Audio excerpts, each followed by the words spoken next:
అందరికీ praise lord. దేవుని నామానికి మహిమ కలుగును గాక. మీరందరూ బాగున్నారు కదా? మీరు పెడుతున్న ప్రతి ప్రార్థన రిక్వెస్ట్ కనుదిరి మేము ప్రార్థన చేస్తున్నాం. మా ఆశ అంతా ఒకటే, ఎక్కడైతే మీరు తృణీకరించబడ్డారో, ఎక్కడైతే వెలివేయబడ్డారో, ఎక్కడైతే చేతులు చాపి సాయం కోసం ఎదురు చూశారో, అదే స్థలాల్లో నా ప్రభు మీ అందరిని హెచ్చించబోతున్నారు. విశ్వాసంతో ప్రార్థన చేయండి. God bless you all. ఈరోజు మనం ఎన్నో సమస్యల మధ్యన వెళ్తున్నాం. ఎన్నో ఇరుకు ఇబ్బందుల మధ్య మనం ఉన్నాం. ఎన్నో కుటుంబ సమస్యలు, ఎన్నో ఆర్థిక సమస్యలు మన హృదయాన్ని ఎంతగానో పట్టి పీడిస్తూ ఉన్నాయి. ఏంటి ప్రభా నా బ్రతికలా అయిపోయింది అని కంగారు పడుతున్నావా? అస్సలు కంగారు పడద్దు. ఎందుకంటే భక్తి చేస్తున్న వారిని దేవుడు పరిశీలిస్తాడు. యథార్థంగా బ్రతుకుతున్న వారిని దేవుడు పరిశోధిస్తాడు. కొన్ని సమస్యల మధ్యన ఆయనే నడిపిస్తారు, కానీ ఎన్నడూ ఆయన తన ప్రజలను విడిచిపెట్టే దేవుడు కాదు. యోబు గారు అనుభవంతో రాస్తూ అంటున్నారు కదా.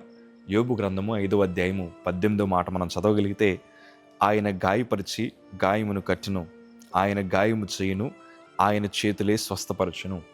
ఈరోజు ప్రభు మనకు గాయం పెడతారు. ఆ గాయం పెట్టడం వల్ల దాని వెనకాల ఒక చాలా పరమార్థమే ఉంటుంది. ఈరోజు దేవుడు నన్ను గాయపరచడం వల్లే ఈరోజు ఒక సేవకుడిగా నేను మార్చబడ్డాను. దేవుడు నన్ను కొట్టడం ద్వారానే ఈరోజు నేను ప్రభు యొక్క ఔన్నత్యాన్ని ప్రకటించగలుగుతున్నాను. ఈరోజు దేవుడు నన్ను శ్రమల మధ్య నడిపించారు కాబట్టే ఆయన ప్రేమ ఎంత ఉన్నతమైనదో, ఆయన కృప ఎంత గొప్పదో ప్రజలకు వివరించగలుగుతున్నాను. శోధన రాకపోతే నేను ప్రభు దగ్గరికి వచ్చేవాడిని కాదు. గాయం పెట్టకపోతే ఆయన ఎంత విలువైన వారో, ఆయన ఎంత ఉన్నతమైన వారో నేను తెలుసుకుని ఉండేవాడిని కాదేమో. ఆ గాయం పెట్టిన దేవుడే నా గాయాన్ని మానిపాడు. ఆ గాయం పెట్టిన దేవుడే నన్ను స్వస్థపరిచాడు. కొన్ని సమస్యల మధ్యన ప్రభు మనల్ని కావాలని నడిపిస్తారు. ఎందుకో తెలుసా? మన చుట్టూ ఉండే మనుషులు ఎలాంటి వారో నీకు తెలియాలని, మన చుట్టూ ఉండే ప్రజల్ని నిజంగా ప్రేమిస్తున్నారో లేదో తెలియాలని, నీ చుట్టూ ఎంతమంది నమ్మకస్తులు ఉన్నారో నీకు తెలియాలని ప్రభు కొన్నిసార్లు నిన్ను సమస్యల మధ్య నడిపిస్తారు. అంత మాత్రాన దేవుడు నిన్ను విడిచిపెట్టారని కాదయ్యా, దేవుడు నిన్ను రాబో దినాల్లో ఉన్నతంగా దీవించబోతున్నారు. తల్లి, నువ్వు సమస్యల మధ్యన వెళ్తున్నావు. ఎన్నో కుటుంబ సమస్యలు నీ హృదయాన్ని పట్టి పీడిస్తూ ఉన్నాయి. ఎన్నో మానసిక ఒత్తిడిని కలుగుతున్నాయి.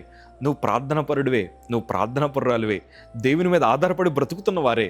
అయినను సమస్యలు మీకు ఎందుకు వస్తున్నాయి అంటే, దేవుడు మీకు ఏదో నేర్పించాలని ప్రభు ఆశపడుతున్నారు.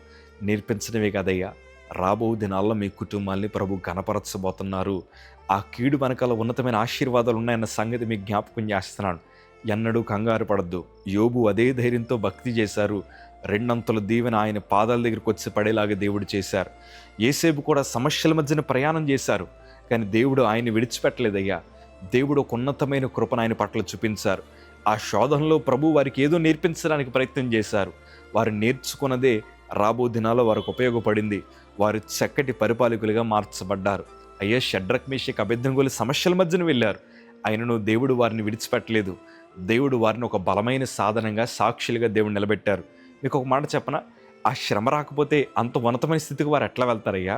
అన్ని శోధన మధ్యన వారు వెళ్ళకపోతే అంత ఘనమైన సాక్ష్యాలు వారికి ఎలా వస్తాయి? వారు వెళ్ళడం వల్లే అన్ని సాక్ష్యాలు వారికి వచ్చాయి. ఈరోజు నువ్వు శోధనల మధ్యన వెళ్తున్నావు. దానికి అర్థమేంటి తెలుసా? రాబో దినాలు నీ సాక్ష్యం ద్వారా ఎంతోమంది బలపరచబడబోతున్నారు. ధైర్యంగా ఉండండి. కంగారు అస్సలు పడద్దు. మనం కంగారు పడితే దేవుని అద్భుతాలు చూడలేమండి. కంగారు పడితే దేవుడు ఎంత ఉన్నతమైన ప్రణాళిక కలిగి ఉన్నారో మనం అర్థం చేసుకోలేం. మధ్యలోనే మనం డ్రాప్ అయిపోయి వెళ్ళిపోతూ ఉంటాం. మధ్యలోనే మనం వెనుకడుగు వేస్తూ ఉంటాం. అలా ఉండద్దు. కంగారు పడద్దు. ఆ గాయం పెట్టిన దేవుడే ఆ గాయాన్ని మాన్పగలిగిన వాడు గనక ఆయన మీద ఆధారపడి ఉండండి. దేవుడు మిమ్మల్ని దీవించుదురుగాక. Praise the lord.